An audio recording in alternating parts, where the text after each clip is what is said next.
Hello, today I'm going to share with you my experience in becoming pregnant with an IUD. So it happens, and when it happened to me, I realized it happened to other people and that this is quite common. They say it's only, I think it's a 0.02% chance of getting pregnant with an IUD, but ladies out there do.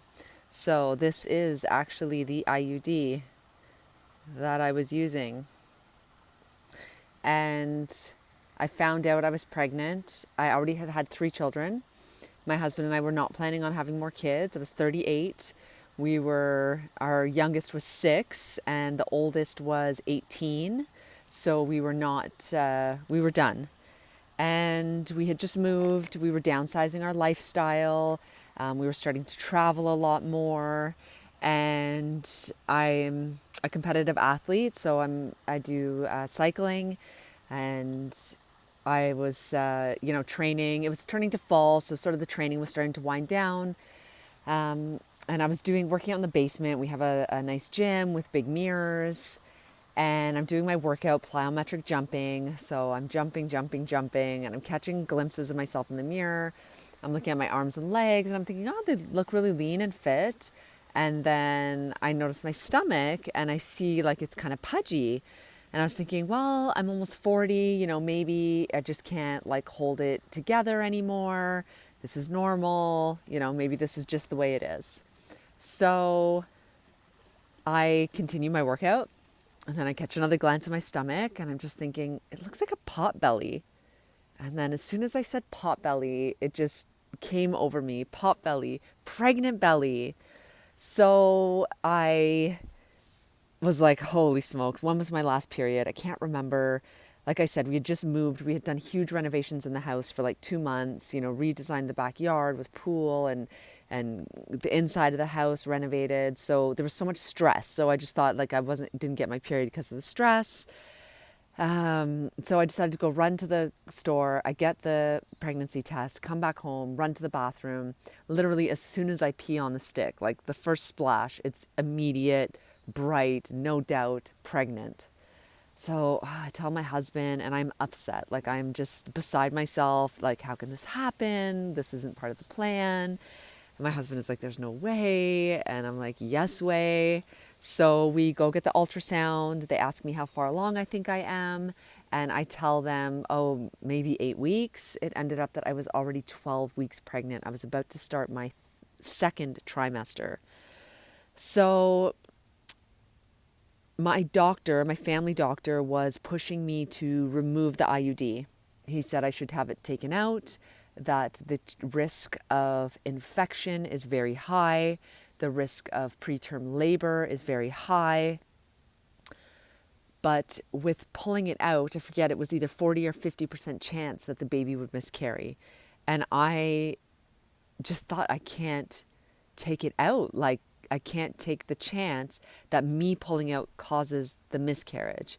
I felt like I should leave that decision to the universe. Like, if the baby was not meant to be here, it will miscarry. And if the baby is meant to be here, it will survive inside of me with the IUD. Doctor's not having it, so he says, let me send you to a gynecologist or obstetrician and get another opinion. So I go to the hospital, I meet the obstetrician. She tells me, remove the IUD. You need to remove the IUD. And I said, I can't. Like, I cannot take it out knowing that the chance is that high of a miscarriage.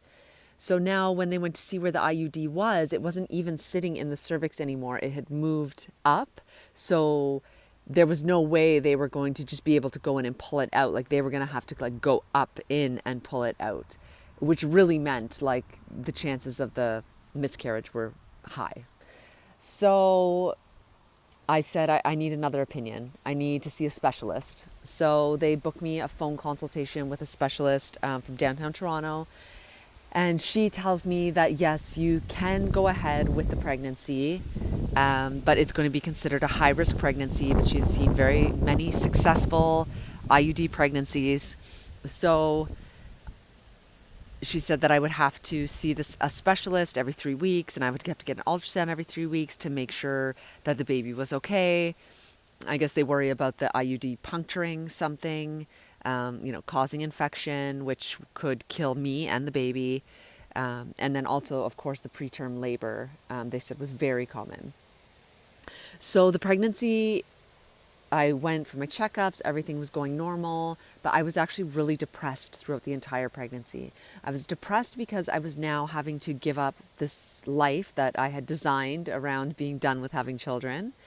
I had to give up my body again, and my body for me, like, it's hard to give up your body anyways as a woman, to share your body with someone for over a year, 2 years, even up to if you're breastfeeding or more. And but because I was a competitive cyclist, like, I used my body, for my sport, my passion. So I had to give up my training. I had just started Highgate Racing, Canada's largest female competitive cycling team. We had just finished year 1. We were going into year 2. I was so excited to go in, and so I felt like all of my dreams had kind of been taken away from me. Then there was on top of it that the preterm labor and the high risk pregnancy. So I just felt like so much stress was on me. I was very depressed. So baby's due date was May 29th. And of course, he ended up coming May 30th. So all this worry about preterm labor, he comes a day late, and all of my other babies were early. So we were convinced he would come early, but he did not. And he was born completely healthy. I also had him at home, which was a big no-no for my midwife. So I had always used a midwife and had home births. Then I wanted to do that for this one. They said, you cannot have the baby at home. You have to have the baby in the hospital. And if you want to use the midwife service, you have to commit that, yes, you will have birth in the hospital. So at the time, I was intending to go into the hospital to have the baby. But as we started getting closer and the pregnancy was more normal and more normal, by like 37 weeks, I was like, I don't want to go to the hospital. That's not where I feel safe. That's not where I personally feel comfortable. I wanted to have the baby at home. So I talked to my midwife, and she said, I cannot give you permission to have the baby at home. I cannot come to your house for like that house check. But I will let you know that if you are in labor at home and can't make it to the hospital, we cannot deny you service. So I took that as my green light to go ahead and start planning my home birth. So I bought all my supplies and everything, and I'd already done it twice, so I knew what I was doing. And when I went into labor, I called the midwife, and unfortunately it wasn't the midwife that I've been speaking to. It was another one who was more of a ruler follower, and she was so upset that I wasn't coming to the hospital. I called her, I'm in labor. She says, meet me at the hospital. And I'm like, no, I'm not coming to the hospital. I'm having the baby at home. And she was just flabbergasted. She was totally upset. She came in like a ball of fire and was clearly irritated. But luckily, the midwife that assisted her was the opposite, and she was very calm and collected. And she even afterwards was like, good for you. Like, good for you for standing up for what you wanted and just doing it. So baby was born healthy. The IUD came out in the placenta.